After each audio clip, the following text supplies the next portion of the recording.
Bonjour à tous et bienvenue sur l'ère de l'arc-en-ciel. Je suis Yuei, votre narrateur. Nous voici enfin à ma 3e vidéo. Wouh! Alors, en toute franchise, il y a eu ces 3 mois d'écart entre les 2 dernières car le travail que demande la création de contenu est dingue. Honnêtement, je n'aurais jamais imaginé à quel point cela prend du temps de créer sur YouTube. Sincèrement, un grand bravo à tous les youtubeurs, car c'est vraiment un travail énergivore et chronophage. Quoi qu'il en soit, je suis toujours super content de continuer cette aventure et j'ai hâte de découvrir de nouveaux Boy Love à vos côtés. Alors, le Boy Love du jour fait lui aussi partie d'un des premiers que j'ai visionné et c'est l'un de mes préférés. Le drama du jour est History 2 Crossing the Line. Alors, à savoir, les History sont des mini web-séries Boy Love qui contiennent à ce jour 5 saisons de plusieurs histoires différentes. C'est un Boy Love taïwanais du genre romance sportive et scolaire. Il a été diffusé le 6 mars 2018 sur Shoko TV. Il contient 4 épisodes et il a été réalisé par Tsei Mi-chie et scénarisé par Lin Pei-yu. Xia Yuao, Wang Zhenwen et Wang Zhengwu sont 3 élèves qui viennent d'être transférés de leur ancien établissement car bagarreurs.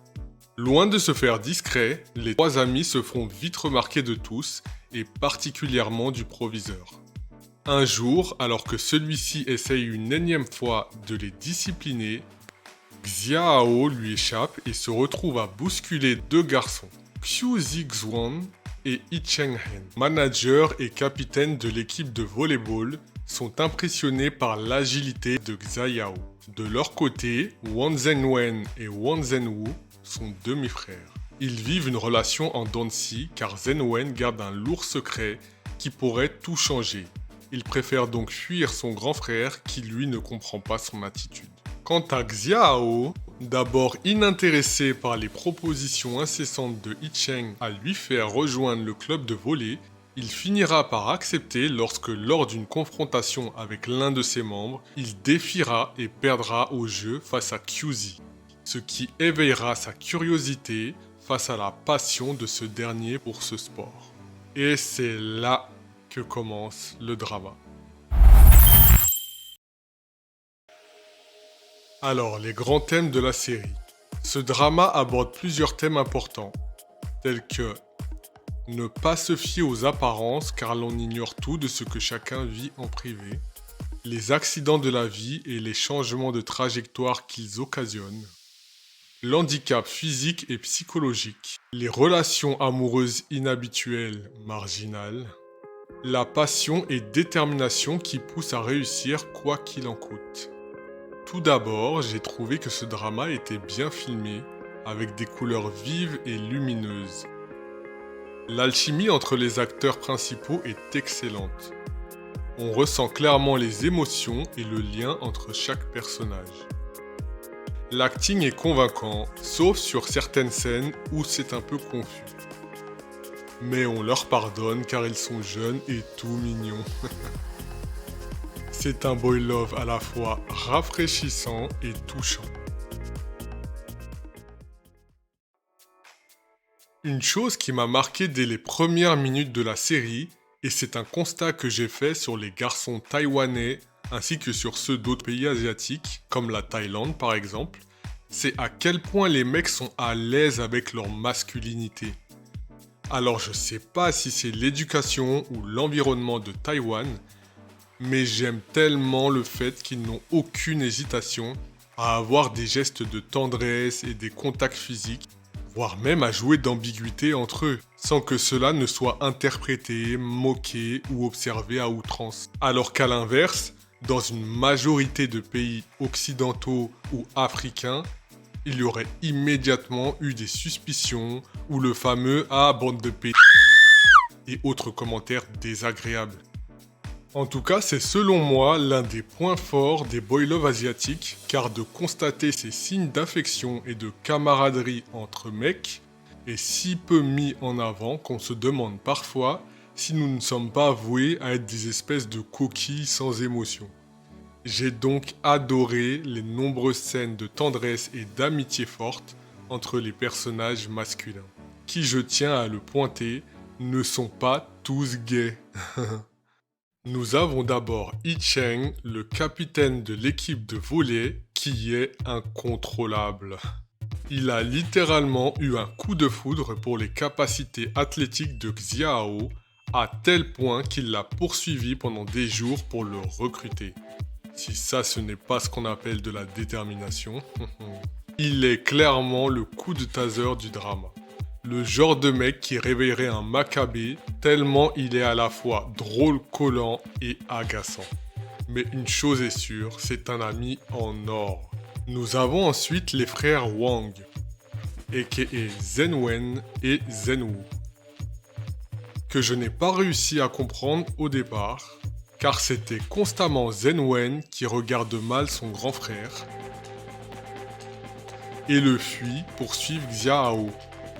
D'ailleurs, je pensais clairement qu'il était à fond sur Ao pendant tout le premier épisode, tant il lui collait au basque. Mais il s'est finalement révélé qu'il désirait en réalité son frère. Et c'est là que commence le drama.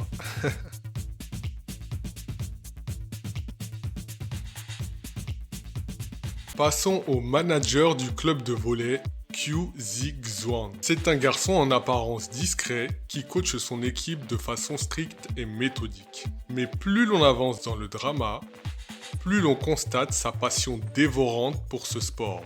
Cette même passion qu'il a dû relayer au rang de coach à cause d'une grave blessure au genou. Voir à quel point il en souffre au travers des yeux de Xiao nous met en perspective que quoi qu'il puisse arriver sur notre chemin de vie, quand on a le privilège de vibrer autant pour quelque chose, on se doit de persévérer, car c'est tellement rare. Ce qui m'a marqué chez QZ, c'est sa passion et son implication pour faire de Ao un excellent joueur. J'ai aussi beaucoup apprécié son amitié avec Yi-Cheng, complètement loufoque et ambigu à souhait. On mérite tous une amitié comme la leur, fluide, naturelle et sans retenue. Et pour finir, mon personnage préféré, a.k.a. Xiao. Alors, le fait que je le trouve très mignon joue sur la balance. Oh, j'ai tellement envie de détruire. Mais je trouve aussi que c'est le personnage avec l'évolution la plus marquante et surprenante. Au départ, il est incontrôlable. Avec son refus de l'autorité, ses embrouilles et sa méfiance des autres, un vrai petit voyou quoi. Puis intrigué par le feu qui anime QZ, il commencera à s'adoucir et à révéler un visage beaucoup plus cool et soucieux des autres. Il est vraiment l'incarnation du proverbe « l'habit ne fait pas le moine », tant il devient adorable et touchant au cours de l'histoire. Sa prévenance et son amour envers QZ est remarquable. Que ce soit dans les altercations ou dans les moments du quotidien. D'ailleurs, il nous offre aussi plusieurs scènes enflammées et waouh! Alors, pour toutes ces raisons, Xiao reste selon moi le point de mire de Crossing the Line.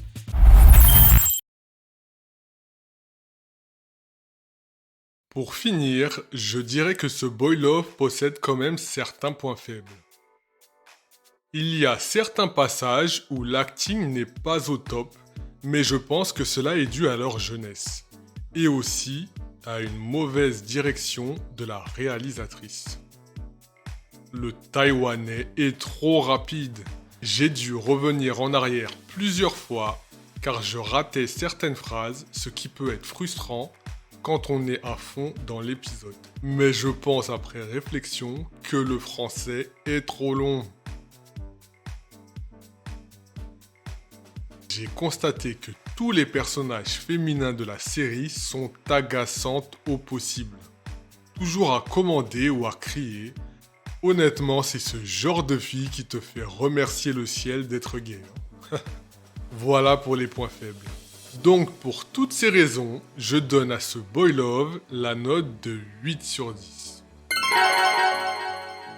La musique de fin est magnifique.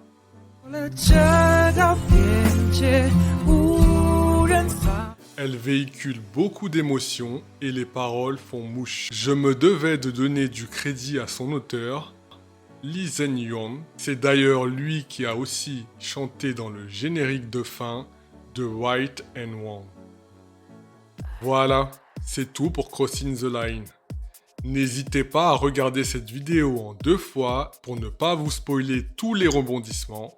N'hésitez pas non plus à me donner vos avis, vos ressentis et vos commentaires, car j'aime échanger avec vous.